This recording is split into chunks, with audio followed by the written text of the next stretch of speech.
देखिए, आपको मैं एक बात बताता हूँ। हर्षा साई ने एक परिवार की 10 लाख रुपए दे के मदद की, क्योंकि उसका बहुत टूटा फूटा घर था, बहुत गरीब थे। तो उसको 10 लाख रुपए की मदद की, घर वर बनवाया, पूरा राशन वासन, मतलब सब कुछ। एक परिवार को एक अच्छी जिंदगी दी, एक ऐसी जिंदगी, एक जिसको बोलते हैं एक सुखी परिवार। क्योंकि उसके 2 बच्चे थे, बेटे थे, और उन्होंने उसकी वीडियो भी बनाई और उसको अपने अकाउंट पे पोस्ट किया। मैं आपको बता दूं, उसमें मिलियनों व्यूज गए। उस वीडियो से क्या हुआ? वो उस वीडियो से दिखाना कुछ नहीं चाह रहे थे। उस वीडियो का तात्पर्य ये था और ये सारांश था कि लोग देखें, क्योंकि वो एक यूट्यूब इन्फ्लुएंसर हैं। तो यूट्यूब से जो भी कमाई होती है उसका ज़्यादातर हर्षा साईं क्या करते हैं कि सारा दान कर देते हैं, दूसरों की मदद में लगा देते हैं।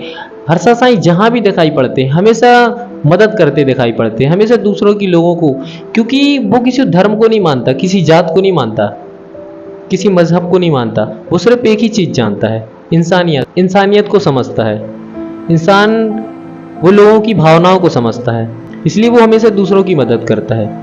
क्या है वो? लोग उसको भगवान मानते हैं यार। क्यों? क्योंकि उसमें इंसानियत है, उसमें भावना है दूसरों को समझने की। वो दूसरों की तरह नहीं है, गैरों की तरह नहीं है। अगर इंसान खुद के लिए जिया तो क्या जिया? जिंदगी तो वो है जो दूसरों के लिए जी जाए, क्योंकि खुद के लिए तो कीड़े मकोड़े भी जी लेते हैं, पशु पक्षी भी जी लेते हैं खुद के लिए तो, लेकिन जिंदगी वो है जो दूसरों के लिए जी जाए। जहां जरूरत है, जहां कमी है, जहां भुखमरी है, जहां गरीबी है, वहां हर्षा साईं है। मैं आपको ये बहुत बड़ी बात बताना चाहूंगा।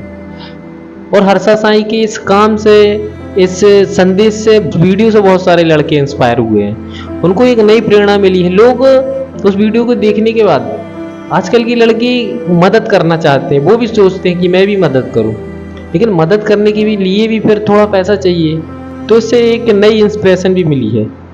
लोग पहले मेहनत करना सीख रहे हैं कि मेहनत करो, मेहनत करेंगे कमाएंगे। सब लोग सोचते हैं कि मैं भी किसी की मदद करूं, 2 फोटो मैं भी खिंचा लूं मदद करते हुए।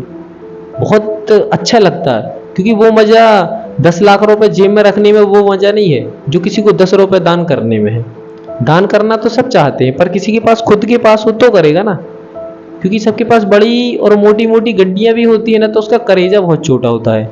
इतना छोटा कलेजा लेके घूमता है इंसान ना कि 10 रुपए दान करने में भी सोचता है कि किसी गरीब को दे दूंगा तो गरीब हो जाए। जैसे वो किसी की मदद करने के लिए, पैसा देने के लिए कलेजा चाहिए, दम चाहिए।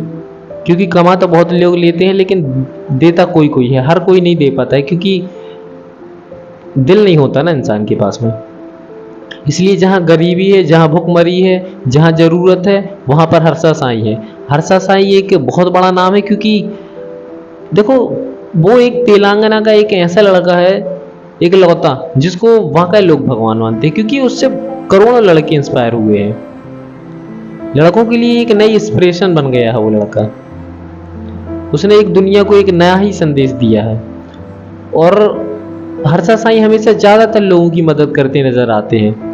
जहाँ जहाँ उनकी वीडियो देखी जाती है, उससे लड़के भी, दूसरे भी प्रेरणा लेते हैं, और वो भी इस काम को करने का सोचते हैं और करते भी हैं। तो ऐसे करोड़ों अरबों लड़के अब तैयार हो चुके हैं जो उनके जैसे सोच रखते हैं, न किसी धर्म जात को मानते हैं, बल्कि इंसान को समझता है और इंसानियत के नाते एक दूसरे की मदद करता है।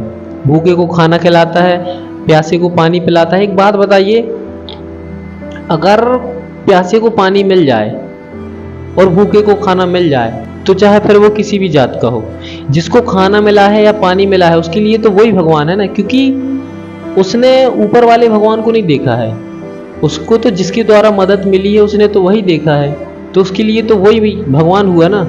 इसी तरह हर्षा साईं है। हर्षा साईं लोगों के दिलों में बसते हैं। हर्षा साईं लोगों के लिए भगवान है। क्यों? क्योंकि वो मदद करता है। तो उसने ऊपर वाले को नहीं देखा, लेकिन उसने हर्षा साईं को देखा है। मैं ये नहीं कहता कि हर्षा साईं भगवान है, लेकिन मददगारों के लिए तो वो मसीहा ही है, भगवान ही है। अगर आप मदद करना चाहते हैं तो पहले आप कमाइए, और अगर आपके पास में है तो कृपया करके उसका कुछ परसेंट, कुछ हिस्सा गरीबों की मदद में लगा लीजिए। और आपके आसपास, या आप एक सपना लेके चलिए, एक ये चीज़ सोच के चलिए कि मेरे रहते हुए या मेरे देखते हुए आसपास का, या जितना आपके अकॉर्डिंग आप जितने जिस लेवल के हो, उस हिसाब से आपको सोच लेना चाहिए कि मेरे हिसाब से इतने जगह के गरीब लोग कभी भूखे ना सोएं, भूख के कारण कभी कोई मरे ना। क्योंकि भगवान ने हमको बहुत दिया है, तो जितना भी दिया है तो उसका कुछ हिस्सा गरीबों में देना चाहिए अपन को।